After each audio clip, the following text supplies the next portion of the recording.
بسم اللہ الرحمن الرحیم۔ شروع کرتا ہوں اللہ کے پاک نام سے جو بہت بڑا مہربان نہایت رحم والا ہے۔ دوستوں، بہنوں، بھائیوں، بزرگوں، السلام علیکم ورحمۃ اللہ وبرکاتہ۔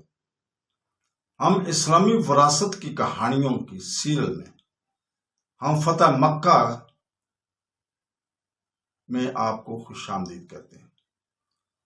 ہماری ان کہانیوں کی سیریل جو ہے وہ 28 نمبر قسط ہے۔ تو دوستو، ہم بیان کر رہے تھے پچھلی قسط میں کہ عبداللہ بن عامر اصل میں ابی مروان سے روایت کرتے ہیں۔ وہ کہتے ہیں کہ رسول پاک صلی اللہ علیہ وسلم نے حضرت عائشہ رضی اللہ تعالیٰ سے فرمایا کہ میں خزا کے معاملہ میں حیران رہ گیا۔ ابن واقدی کہتا ہے اس موقع پہ کہ حضرت عائشہ رضی اللہ تعالیٰ نے عرض کیا، یا رسول اللہ، آپ کے خیال میں قریش اس عہد کو جو آپ کے اور ان کے درمیان ہوا ہے توڑنے کی جرت کیا وہ کریں گے؟ حالانکہ تلوار نے انہیں فنا کر دیا۔ تو رسول پاک صلی اللہ علیہ وسلم نے فرمایا کہ وہ ارادتاً الہی کے مطابق عہد کو توڑیں گے۔ حضرت عائشہ رضی اللہ تعالیٰ نے عرض کیا، اس میں خیر ہوگی یا شر؟ فرمایا خیر۔ رسول پاک صلی اللہ علیہ وسلم نے اس تعلق میں جو بات فرمائی تھی وہ پوری ہوگی۔ قریش کا نقض عہد کرنا مکہ پر مسلمانوں کے غالب آنے کا سبب بن گیا، اور مسلمانوں کا مکہ پر غالب آنا اور ان کو ظلمت شرک سے بچانے کا سبب بن گیا، اور سب کے سب اسلام میں داخل ہو گئے۔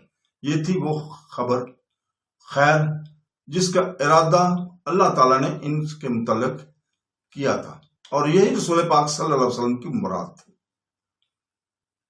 رسول پاک صلی اللہ علیہ وسلم کو توقع تھی کہ سرداران قریش نے بنی بکر کے ساتھ اشتراک اور اتفاق کر کے خزا پر جو ظلم کیا ہے اس کے نتیجے میں انہیں خوف لاحق ہوا، اور رسول کریم صلی اللہ علیہ وسلم کی جانب سے تجدید صلح کے حصول کے لیے کوششیں ضرور کریں گے، تاکہ مسلمانوں کو اس ظلم کے خلاف جو انہوں نے خزا کے بارے میں روا رکھا تھا کسی حربی کارروائی کی برے کار نہ لانے کا پابند کر دیں۔ حضور پاک صلی اللہ علیہ وسلم نے فرمایا، معلوم ہوتا کہ ابو سفیان معاہدہ کو پختہ کرنے اور مدت میں اضافہ کرنے کے لیے تمہارے پاس آئے گا۔ اسی دوران میں کہ رسول پاک صلی اللہ علیہ وسلم یہ تصریح کر رہے تھے، ابو سفیان عملاً مکہ سے مدینہ آنے والے راستے پر قریش کی ذمہ داری نبھانے آ رہا تھا، جبکہ خزا کا وفد ابو سفیان کے مدینہ پہنچنے سے پہلے رسول پاک صلی اللہ علیہ وسلم کو ظلم اور زیادتی کی تمام داستان سنا کر وہاں سے واپس بھی چلا گیا تھا۔ اصحاب مغازی اور سیر بتاتے ہیں کہ رسول کریم صلی اللہ علیہ وسلم نے خزا وفد کو حکم دیا کہ وہ واپسی کے وقت متفرق ہو جائیں اور اپنے گھروں کو اکٹھے واپس نہ جائیں، تو انہوں نے ایسا ہی کیا۔ یہ وفد 41 آدمیوں پر مشتمل تھا۔ ان میں سے ایک گروہ تو شہرہ سے ہٹ کر ساحل کی طرف چلا گیا اور دوسرے بھی مختلف راستوں پر متفرق ہو گئے، مگر بدیل ابن ام احرام میں وہ چلتا رہا۔ جب وہ ابوا سے گزر گیا تو اسے ابو سفیان ملا، تو اسے یہ ڈر پیدا ہوا کہ بدیل بن احرام اور اس کے ساتھی مدینہ سے آئے ہیں۔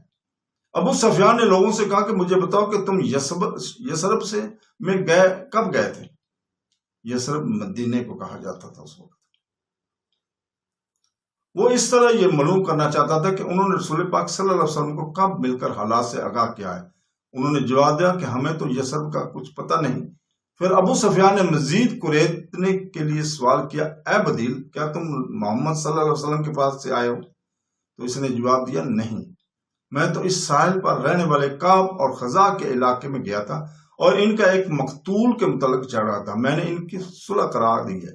تو ابو سفیان نے کہا، وہ ہر وفا تھا، خدا کی قسم میں تجھ سے نیک اور صلح رحمی کرنے والے شخص کو نہیں جانتا۔ پھر ابو سفیان نے ان کے ساتھ قیلولہ کیا، مگر شک اس پر غالب آ گیا اور وہ حقیقت تک پہنچنے کے لیے گہری تحقیق کرنے لگا۔ اس نے کہا کہ کیا تمہارے پاس ہمارے کھلانے کے لیے یثرب کی کھجوروں میں سے کچھ ہے؟ کیونکہ یثرب کی کھجوریں اس علاقوں کی تمام کھجوروں سے بہتر ہوتی تھیں اور ہوتی ہیں اب بھی۔ انہوں نے جواب دیا، ہمارے پاس کوئی کھجور نہیں، مگر شکوک اس پر حملہ کرنے لگے، اس لیے کہ وہ ان کے انکار کے باوجود مطمئن نہ ہوا اور ان کے